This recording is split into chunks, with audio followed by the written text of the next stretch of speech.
Hello, this is my first reaction video. Basically, we're going to be reacting to, what's it called again? Bertha, The True Story by Vids. No, I don't think I've watched this before, but yeah. It's made by the same creator of Shed 17 and Project G1, which I have watched. So yep, now let's watch this.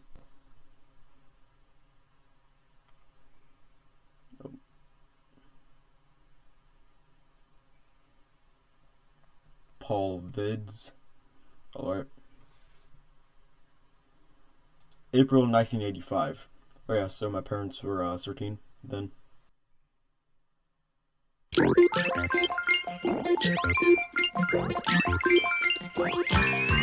Bertha, lovely Bertha, you are a lovely machine, and anyone... I don't know if I watched this when I was like a child, like the original Bertha show. I'm not really sure. Bertha, lovely Bertha. I can't see. Sometimes I think you're a dream. When we work out what you have to do, you can always turn the goods out, always turn the goods out. We can depend upon you. Clicking in the day, flashing in the night, your computer is shining brightly. Some people say you have a mind of your own, and I think that's fair. The TV is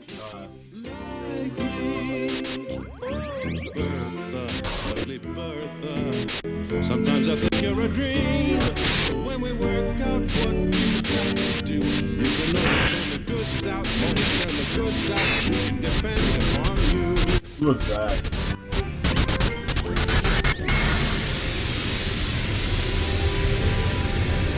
Bertha, The True Story. The Bertha project started in the late 70s by Claydine Industries.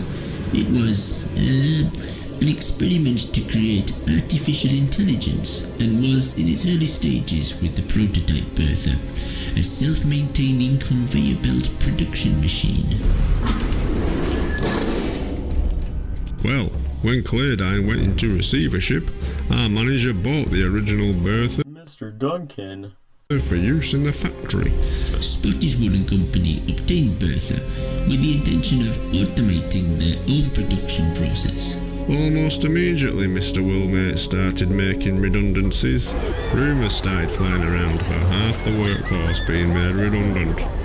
A few people were upset by Bertha coming in, but it was the early 80s and times were changing.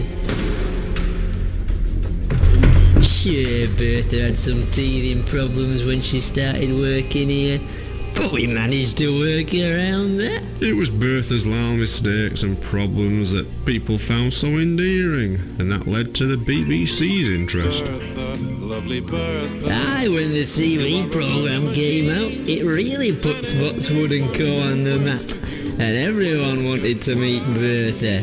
When the children's television programme started, the debate about Bertha's artificial intelligence really took off. People began questioning whether Bertha was indeed dangerous advance in artificial intelligence. In the past 3 years, that's like very true. Now this was created this video was created in 2010. Dude, Vids did not know how good artificial intelligence was going to get by 2025. self-aware, and therefore a living being. Some people agreed Bertha is Bertha alive.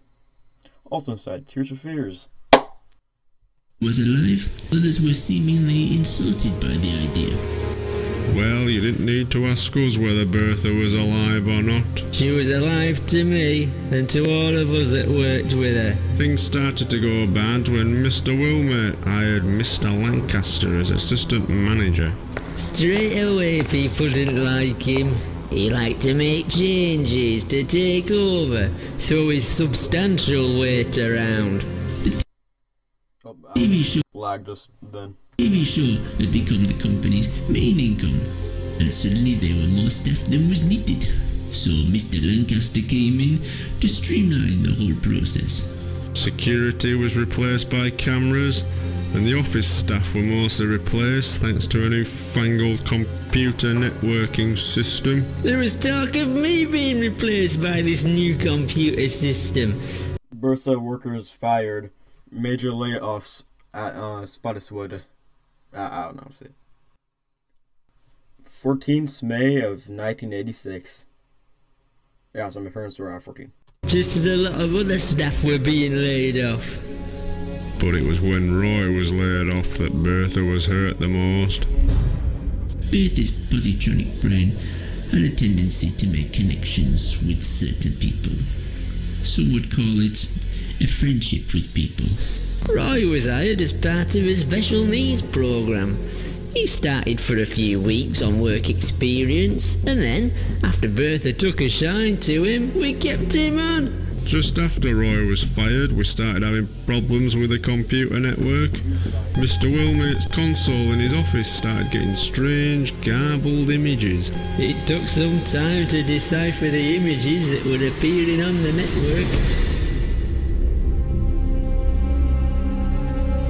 But eventually they realised It was like Bertha hacking into the computer system, and like they were coming from Bertha herself. The images appeared to be Bertha's subconscious. In effect, her dreams were being sent through the network. One night, Mr. Lancaster was working on the factory floor. He liked to work late, since he'd laid off most of the production staff. He looked to be tinkering with Bertha on ladders. I don't think he knew what he was doing up there. Personally, I think he was looking for an excuse to get rid of me, the Then, something happened. oh shit. Oh god, dude, she's grinded him up in her machine thing.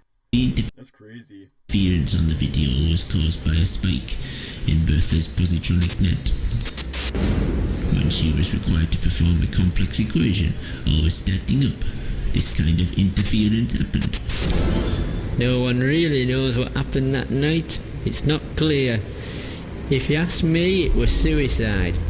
The papers were all over the story saying terrible things about Bertha. Papers were all over the story 14th May 1986. Again. saying terrible things about Bertha. Bertha's brain was built to learn, but also had a behavior chip to regulate decisions that went against her early programming. If Bertha had indeed caused this incident, it would have been caused by a very strong emotional response to something. All I know is Bertha wasn't capable of murder. I knew her too well. We all did. After all the publicity, they cancelled the TV show. Then all the work started drying up. We kept running for a while, but wasn't long before we had to close down. Thank God for Mr. Wilmake. He kept the property and paid for Bertha's power supply. Mr. Wilmate managed to keep Bertha powered Will make up for 10 years, all alone on purple bow tie. It's like the one I wore to school dance a few days ago. that factory floor until he passed away.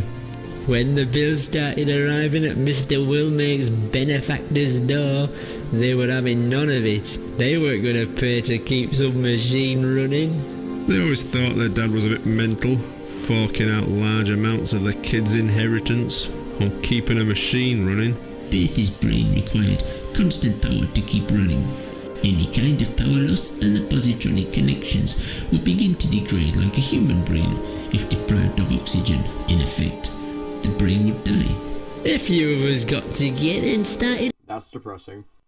a campaign to keep Bertha running. We wrote to everyone we could and managed to keep Bertha alive for years. Then along came the Reverend Timms. The very notion that this machine is alive is an insult to the church as a whole. Timms had a lot to say about the whole debate of Bertha being self-aware. Over the years he had formed a campaign against Bertha, and now they had turned their attention to Bertha's power consumption. Only God gives life, and any suggestion that this mass of metal and wires can possibly have an eternal soul is an affront to God. Tim set up a whole campaign dedicated to shutting down Bertha. Eventually he tried to have our campaign closed down at the High Court. Christians around the world are having the human rights to worship infringed machine going. Tim's won his case, and it was decided Bertha was to have her power shut off. I think it was 14th May of 1986 again. This is like all of this is happening in a day. Children's TV star to be shut down. Whoa, hold up. Hold up. And it was decided Bertha was to have her power shut off. Hey driver, where we going? I swear my nerves are showing. Set my hopes up too high. That's from Shed 17 in Project G1. Dude, I just realized that. I think it was worse for Ted. He'd been Bertha's operator since she'd been at the factory, and now he was required to shut her down. I wish Oh, so, he had, put her down, kinda. I could tell you Bertha's passing was quiet, dignified, and without suffering, but I'm afraid I can't do that. When I cut the power, she made a sound I'll never forget. Like a scream, but a horrific metallic noise. Then she didn't want to die.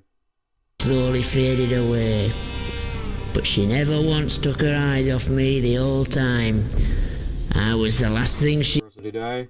14th May of 1986, again. saw before she died.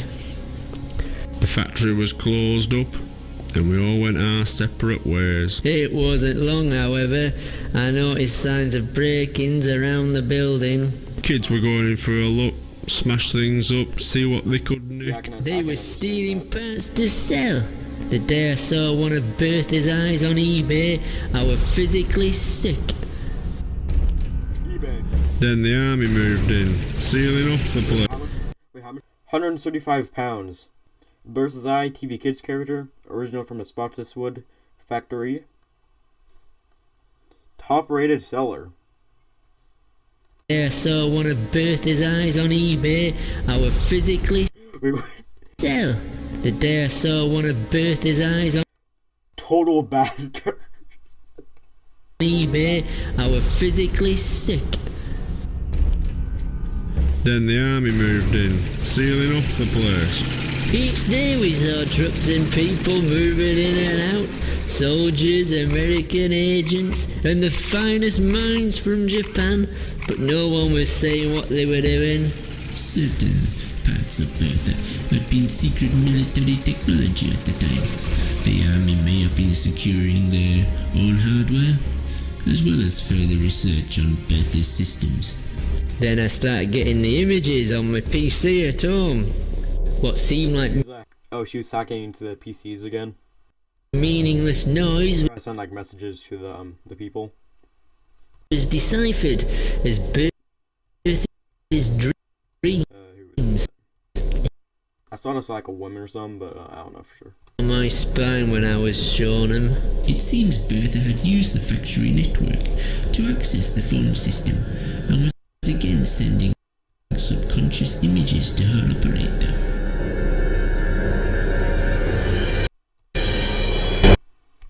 Help me. I see where this is going. After the military left, everything was locked up and sealed off. Then people started reporting flickering lights from inside the factory and strange noises. After I saw more of Bertha's dreams, I realised I had to come back. After the lights and the images, Ted felt he had to go back inside. I told him I didn't think he'd like what he'd find in there. I didn't recommend Ted That animation. to go back to the factory. What was left of her would not be the Bertha he remembered. They don't understand. One of Bertha's nightmares would have me switching her off.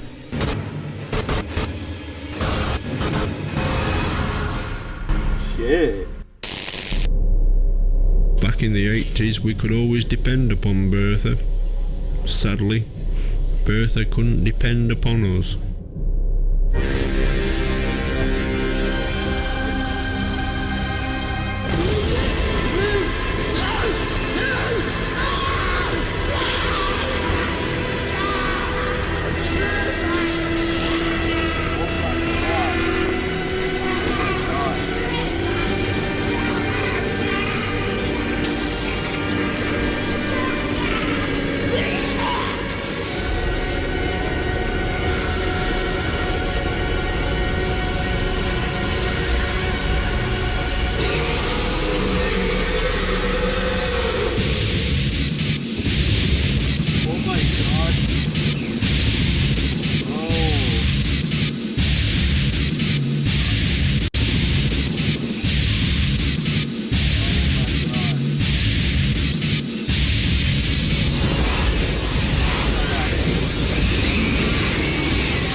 All right.